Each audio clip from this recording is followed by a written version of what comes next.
கடந்த தேர்தலில் கூட பார்த்தோம் என்றால் அதிமுக பாஜக கூட்டணியில் பாமக இடம்பெற்று 7 தொகுதிகளில் போட்டியிட்டு இருந்தார்கள். இதற்கிடையே வரக்கூடிய தேர்தலில் என்டிஏ கூட்டணியில் சேர்ந்திருக்கக்கூடிய பாமகவானது 10 தொகுதிகளில் போட்டியிட இருக்கிறார்கள். அவை எந்தெந்த தொகுதிகள், அதே போல தொகுதி வேட்பாளர் தேர்வு என்பது ஓரிரு நாளில் அறிவிக்கப்படும் என்று நாம் எதிர்பார்க்கலாம். இதற்கிடையே இன்னும் சற்று நேரத்தில் தலைமை தரப்பிலிருந்து அதிகாரப்பூர்வ அறிவிப்பானது வெளியாக இருக்கிறது. அதற்கு முன்னதாக ஒப்பந்தமானது கையெழுத்தாக இருக்கிறது. கூட்டணி தொடர்பான அந்த ஒப்பந்தமானது கையெழுத்தாக இருக்கிறது. அதற்கேற்ற வகையில் பாமக நிர்வாகிகள் என பலரும் உடன்பெற்று இருக்கிறார்கள். குறிப்பாக பார்த்தோம் என்றால் கடந்த சில நாட்களுக்கு முன்பாக நடைபெற்ற பாமகவினுடைய அந்த பொதுக்குழு கூட்டத்தில் கூட்டணி யாரோடு என்பது தொடர்பான அந்த முடிவெடுப்பதற்கு ராமதாசுக்கு முழு அதிகாரம் கொடுக்கப்பட்டிருந்தது. அந்த அடிப்படையில் இந்த முடிவானது அவர் எடுத்திருக்கிறார் என்று நேற்றைய தினம் செய்தியாளர் சந்திப்பின் போது பாமக நிர்வாகிகள் செய்தியாளர்களிடம் தெரிவித்ததையும் கூட நாம் பார்த்தோம்.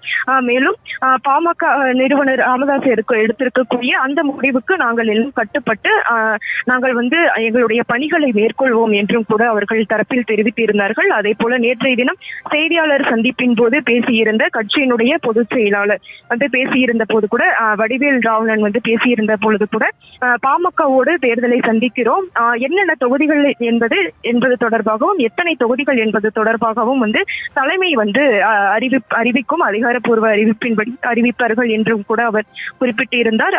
இதற்கிடையே இன்னும் சற்று நேரத்தில் அந்த அதிகாரப்பூர்வ அறிவிப்பு என்பது வெளியாகும் என்று எதிர்பார்க்கலாம். இதற்கிடையே அந்த தைலாபுரம் இல்லமானது கடந்த நேற்றும் இன்றும் தொடர்ந்து அந்த பரபரப்பான சூழலானது நிலவி வருகிறது. ஆரம்பத்தில் பார்த்தோம் என்றால் அதிமுகவோடு தொடர்ந்து அந்த திரைமறைவில் அந்த பேச்சுவார்த்தை என்பது நடைபெற்று வந்தது. இதற்கிடையே நேற்றைய தினம் பார்த்தோம் என்றால்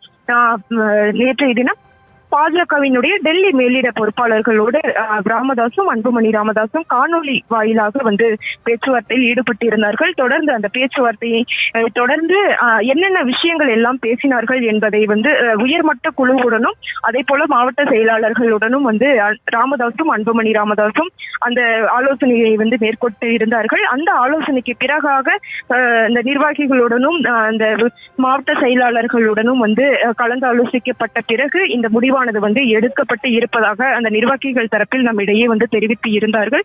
இதற்கிடையே தற்பொழுது என்டிஏ கூட்டணியில் பாஜக தலைமையிலான என்டிஏ கூட்டணியில் தற்பொழுது பாமகவானது இணைந்திருக்கிறது.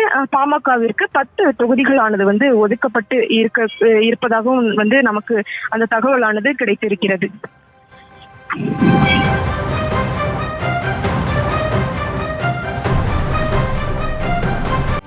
செய்திகளை உடனுக்குடனும் துல்லியமாகவும் தெரிந்து கொள்ள சப்ஸ்கிரைப் பண்ணுங்க.